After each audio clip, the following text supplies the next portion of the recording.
ನೀಟಾಗಿ ಇಟ್ಕೊಡಿ ಅಂತ ಇರೋದು. ಬಂದ್ ನೋಡಿ, ನೀವು ಇದು ನೋಡ್ಬೇಕಲ್ವಾ, ಗೊತ್ತಾಗುತ್ತಲ್ಲ. ಬನ್ನಿ ಮುಂದೆ.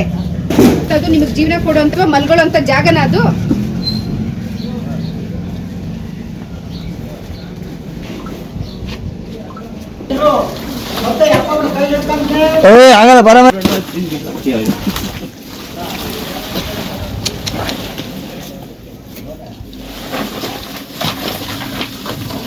ಅಕ್ರಮ ಗೋಮಾಂಸ ಮಾರಾಟ ಮಾಡುತ್ತಿದ್ದ ಅಡ್ಡೆಗಳ ಮೇಲೆ ಬೆಳ್ಳಂಬೆಳಗ್ಗೆ ದಾಳಿ ನಡೆಸಿ ಅಕ್ರಮ ಗೋಮಾಂಸ ವಶಪಡಿಸಿಕೊಂಡ ತಹಶೀಲ್ದಾರ್ ಎಂ ಮಮತಾ.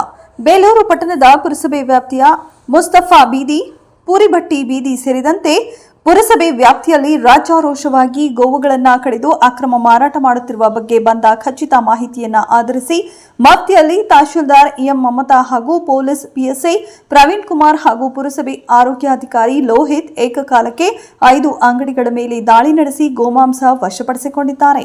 ಇನ್ನು ಕಳೆದ ವಾರದಿಂದಷ್ಟೇ 2 ಅಂಗಡಿಗಳ ಮೇಲೆ ದಾಳಿ ನಡೆಸಿ ಗೋವುಗಳನ್ನು ವಶಪಡಿಸಿಕೊಂಡು ಎಚ್ಚರಿಕೆ ನೀಡಿದ್ದ ತಹಶೀಲ್ದಾರ್ ಅವರು ಇಂದು ಅನಧಿಕೃತವಾಗಿ ಮನೆ ಹಿಂಭಾಗದಲ್ಲಿ ಗೋವುಗಳನ್ನು ಕಡಿದು ಮಾರಾಟ ಮಾಡುತ್ತಿರುವ ಮಾಹಿತಿಯ ಮೇರೆಗೆ ದಾಳಿ ನಡೆಸಿದ ಸಂದರ್ಭದಲ್ಲಿ ಗೋವುಗಳನ್ನು ಕಡಿಯುತ್ತಿದ್ದವರು ಪರಿಕರಗಳನ್ನು ಬಿಟ್ಟು ಪರಾರಿಯಾಗಿದ್ದು ಸಾಮಗ್ರಿಗಳು ಸೇರಿದಂತೆ ಎಲ್ಲಾ ವಸ್ತುಗಳನ್ನು ವಶಪಡಿಸಿಕೊಂಡಿರುವುದಲ್ಲದೆ ಅಂಗಡಿಗಳನ್ನು ಬಾಡಿಗೆ ನೀಡಿದವರ ಮೇಲೆ ಕಠಿಣವಾಗಿ ಪ್ರಕರಣ ದಾಖಲಿಸುವಂತೆ ತಾಕೀತು ಮಾಡಿ ಪಶು ಅಧಿಕಾರಿಗಳನ್ನು ಸ್ಥಳಕ್ಕೆ ಕರೆಸಿ ಈ ಭಾಗದಲ್ಲಿ ಎಷ್ಟು ಜಾನುವಾರುಗಳಿವೆ ಎಂಬ ಮಾಹಿತಿಯನ್ನ ನೀಡಬೇಕೆಂದು ತಿಳಿಸಿದ್ದಾರೆ.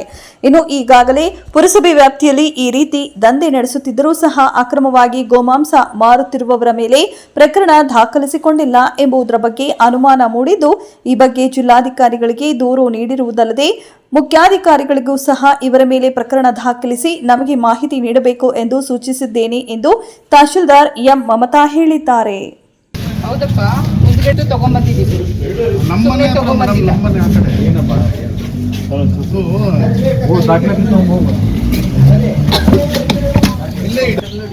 ಇವರಲ್ವೇನಪ್ಪ ಕೇಳೋದು. ಈಗ ಹಸುವಿಂದ ನಾವೆಲ್ಲ ಜೀವನ ಮಾಡ್ತೀವಿ, ಈ ಜೀವನ ಮಾಡ್ತೀವಿ. ಅದನ್ನ ಈ ಜಾಗದಲ್ಲಿ ಮಲಗಿಸಿದ್ರೆ ಅಯ್ಯೋ ಒಂದ್ ಸ್ವಲ್ಪ ಅನ್ಸಲ್ಲ.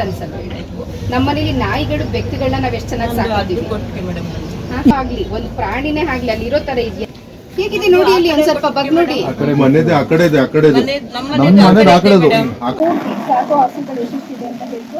ಅದಕ್ಕೆ ಮಾರಕ್ ಮಾಡ್ಬಿಟ್ಟು ಎಷ್ಟಿದೆ, ಹಸುಗಳು ಎಷ್ಟಿದೆ ಅದನ್ನ ಮಾರಕ್ ಮಾಡ್ಬಿಟ್ಟು ಪ್ರತಿ ವಾರ ಬಂದು ನೀವು ಚೆಕ್ ಮಾಡ್ಬಿಟ್ಟು ಕ್ಯಾಶ್ ವೆರಿಫೈ ಮಾಡಿ ನನಗೆ ವಾರದಲ್ಲಿ ರಿಪೋರ್ಟ್ ಆಗ್ತದೆ. ಯಾವ್ದಾದ್ರು ಒಂದು ಮಿಸ್ ಆಯ್ತು ಅಂದ್ರೆ ಅದಕ್ಕೆ ನೀಡಿದ್ದಾರೆ. ಆಯ್ತಾ?